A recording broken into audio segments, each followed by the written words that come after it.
안녕하세요, 뉴스반장입니다. 제 가족들과 관련해서 매우 불미스러운 일이 발생했습니다. 자식을 가르치는 부모 입장에서 참으로 죄송하다는 말씀을 드립니다. 앞으로 이런 일 발생하지 않도록 대전의 노력을 기울이겠다는 말씀을 드립니다. 국민 여러분께 매우 죄송하다는 말씀 다시 한번 드리고 깊이 사죄드립니다.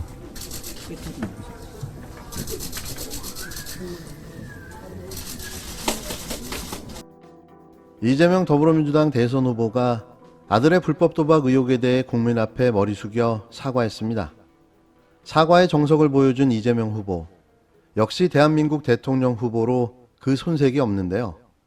사과는 이렇게 하는 겁니다. 최대한 정중하게 예의를 갖춰 진정성 있는 마음을 담아 그 마음을 전달하는 건데요. 죄송합니다. 진심으로 사과합니다라고 하면 끝날 일입니다. 여기에 사족을 달 이유가 없는 거죠.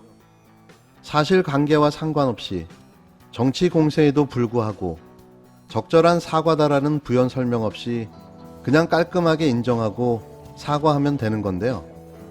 보고 있습니까? 윤석열 후보 김건희 씨. 태어나서 남에게 사과 한번 해본 적 없는 사람들이 하기 싫은 사과를 억지로 하다 보니 진정성도 진심도 주어도 없는 거 아니겠습니까? 어제 당신들의 국민을 무시하고 기만한 사과가 지지율 폭망으로 이어질 겁니다. 무식한 건 용서해도 무례한 건 용서 못하는 게 대한민국 국민입니다. 이미 대통령과 영부인 행세를 하고 있는 이 부분은 설상가상 국민 위에 군림하려는 모습까지 보여주고 있는데요. 정신 차리시고 대선에서 낙선하면 수사나 제대로 받기 바랍니다. 조선일보의 의혹 보도가 나온 16일 오전 이 후보는 서울 여의도 당사에서 열린 사회대전환위원회 출범식이 끝난 뒤 제 가족들과 관련해서 매우 불미스러운 일이 발생했다고 밝히며 국민 여러분께 매우 죄송하다는 말씀을 다시 한번 드리고 깊이 사죄드린다며 머리를 숙였습니다.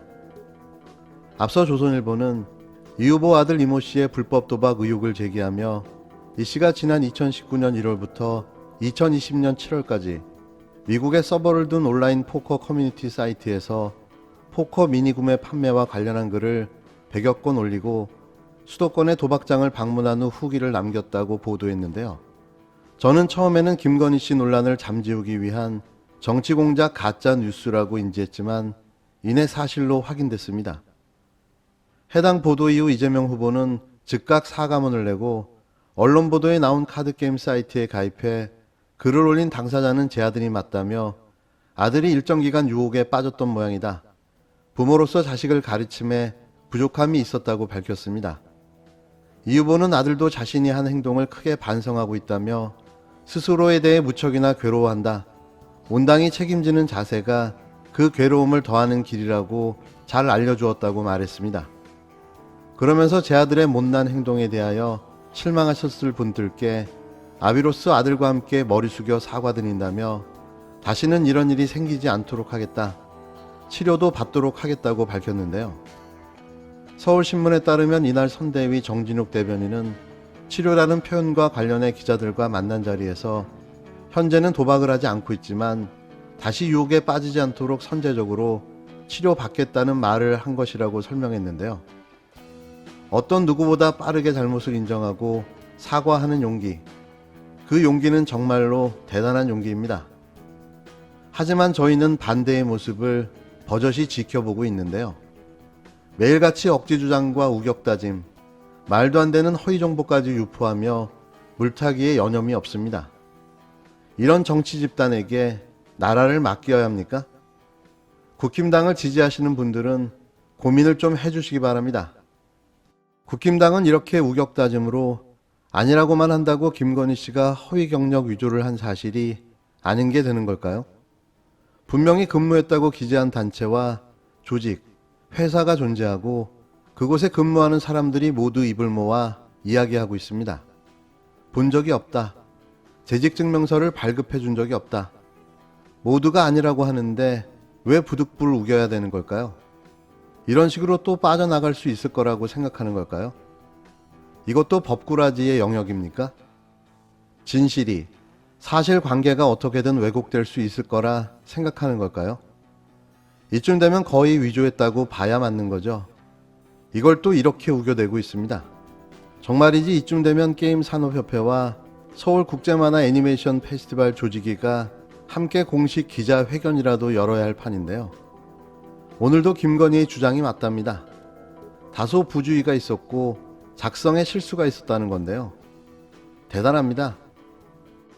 저는 뭐 상습적이라고 생각하지 않고 좀 부주의한 것 아닌가. 부주의했다. 네, 그리고 이제 표현이 예. 돋보이고 싶어서 좀 그렇게 했다 이렇게 한글로 봐서 좀 부주의하게 조금 적은 것 아닌가 생각이 들고요.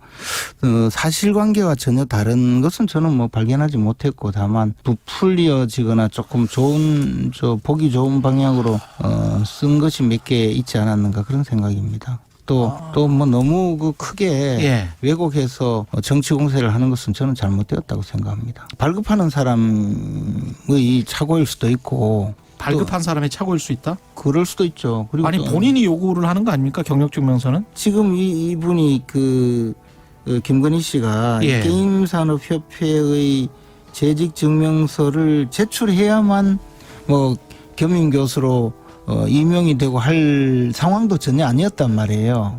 그건 또 다른 주장이 있더라고요. 그러니까 왜냐하면 현직자로서 재직증명서를 3년 이상 했어야 됐었다라고 주장하는 사람들도 있더라고요. 무조건 하나만 이런 기간이 좀 잘못되었다 또는 다른 주장을 전부 다 하면서 위조되었다라고 주장하는 것은 저는 좀 너무 나갔다. 예, 더군다나 이게 작성자가 작성 권한 있는 사람이 부실한 기재를 했다고 하면 흔히 말하는 허위 사문서 작성이거든요. 처벌 대상이 안 되거든요. 그러니까 작성 권한 없는 사람이 마음대로 뭐 다른 사람 도장을 찍고 이런 내용을 썼다면 그것은 사문서 위조가 되겠지만 이것은 아예 법적으로 처벌 대상이 아니란 말이에요. 그리고 처벌 대상이 물론 되는 행위라 하더라도 공소시효가 완성되어서 형사 소추의 대상은 전혀 아니고 수사의 대상이 아니고. 김재원 국힘당 최고위원은 윤석열 대선 후보부인 김건희 씨의 허위 경력 기재 의혹에 대해 16일 상습적이 아니라 부주의한 것이라고 옹호하고 나섰습니다. 또 못 볼 꼴을 보여주고 말았는데요. 김 최고위원은 이날 KBS 라디오 최경영의 최강시사에서 김건희 씨가 돋보이고 싶어서 그렇게 했다고 한 것으로 봐서 좀 부주의하게 적은 것이라고 이같이 말했는데요. 한국게임산업협회 기획이사로 근무한 사실이 없다는 의혹에 대해 김 최고위원은 나도 체육단체 회장직을 맡아봤는데 이런 협회는 초기 단계에는 당국의 인가를 받지 못하고 활동하는 기간이 좀 있게 된다고 두둔했습니다. 김 최고위원은 그래서 이사라는 이름으로 십수명이 활동하거나 명함만 새겨주고 그냥 이사로 좀 도와달라고 시작하는 경우가 다반사라고 주장했는데요. 그러면서 김 최고위원은 재직증명서를 발급하는 사람의 착오일 수도 있다며 김건희 씨가 게임산업협회에 재직증명서를 제출해야만 겸임교수로 임명되는 상황도 전혀 아니었다고 물타기를 이어갔습니다.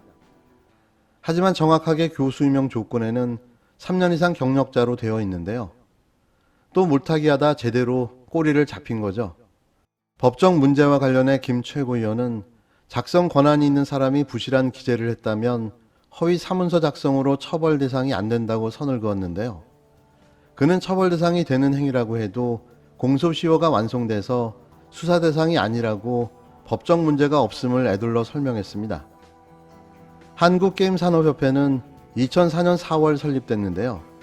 그러나 김건희 씨가 2007년 수원여대 겸임교수 임용 당시 제출한 재직증명서에는 재직기간이 2002년 3월 1일부터 2005년 3월 31일 현재까지 3년 1개월로 적혀 있습니다.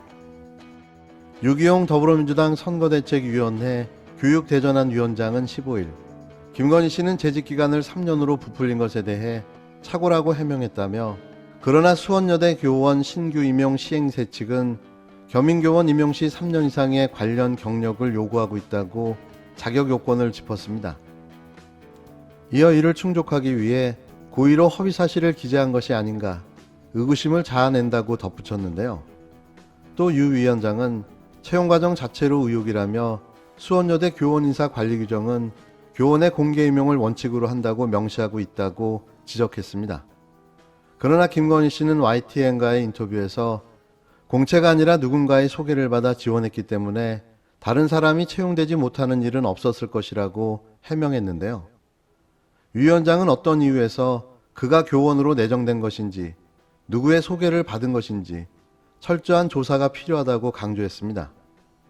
그러면서 유 위원장은 윤석열 후보와 국힘당의 김 씨의 채용 부정 논란에 대한 사과와 진상 규명을 촉구했는데요.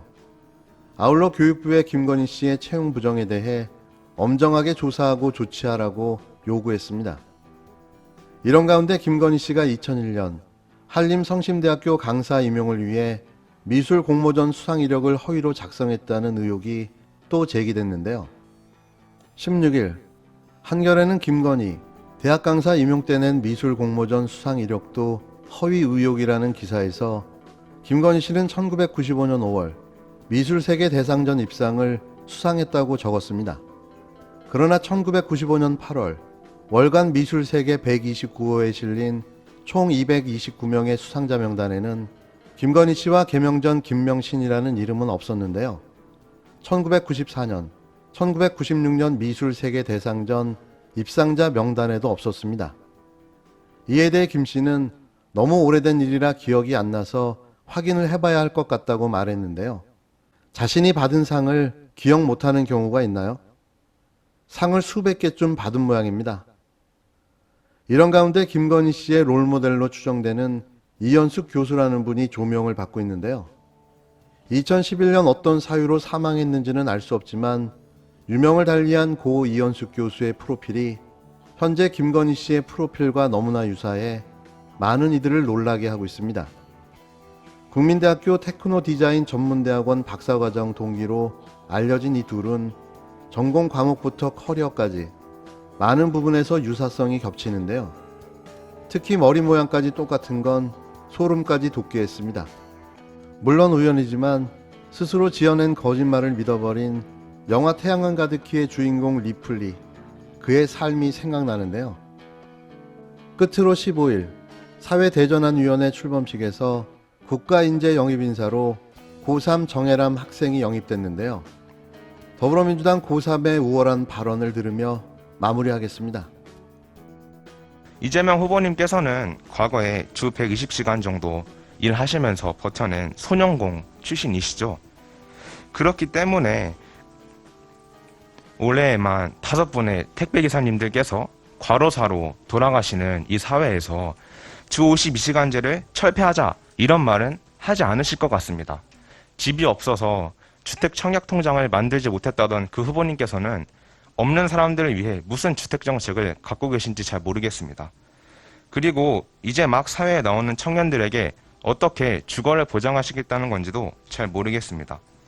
이재명 후보님께서는 바로 이런 분들을 위해 기본주택이라는 정책을 가지고 있습니다.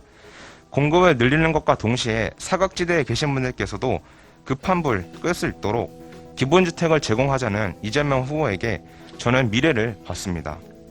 그러니까 후보님께서는 한눈 팔지 마시고 국민만 바라보셨으면 좋겠습니다. 제가 어릴 때 일할 때도 주 120시간 일 못했어요. 아침 9시에 출근해가지고 새벽 2시까지 하는 걸 철회하라고 했는데 17시간 일하는 거죠. 물론 그 사이 휴식을 포함해서 그거 일주일만 하면 사람 죽습니다.